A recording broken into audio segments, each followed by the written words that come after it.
இங்கே பாருங்கள், காலையிலேருந்து என் மனைவி வேலைக்கு போயிட்டு வந்து இப்போ வந்து மீன் ஆஞ்சின்னு உட்காந்துருக்காங்க. இதுக்கப்புறம் வந்து மீன் குழம்பு வைக்கணும், சோறு வடிக்கணும். பாவம் என்ன பண்ண போகுதுன்னு தெரியல என் மனைவி. எப்போ ஆஞ்சி எப்பமா குழம்பு வைக்க போகிற? சரி, மீன் என்னென்ன மீன் வாங்கினீங்க?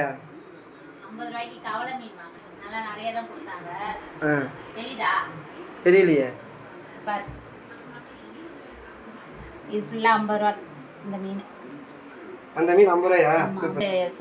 சங்கரா மீன் நல்லா பெருசா இருக்கு. எனக்கு இந்த மீன் பிடிக்கும், நல்லா பெரிய மீன். அதனால இது 1/2 கிலோ 150 ரூபான்னு சொன்னாங்க. சரி, இப்போ இதெல்லாம் செஞ்சு எனக்கு குழம்பு எப்போ போடுவ? எப்போ சொல்ல முடியாது, ஆனா நைட்டுக்கு தூங்குறதுக்குள்ள போட்டுருவேன். நைட்டு தூங்குறதுக்குள்ள போட்டுருவியா? ரொம்ப நன்றிங்க. எனக்காக என் மனைவி எப்பயுமே மீன் வாங்கி வச்சு வேலைக்கு போயிட்டு வந்து இங்கே வந்து ஈவினிங் வந்து குழம்பு வச்சு கொடுப்பாங்க. எனக்கு கிடைச்ச மாதிரி மனைவி இந்த உலகத்தில் யாருக்கும் கிடைக்க மாட்டாங்க. இல்லைம்மா? ஆமாவா இல்லையா?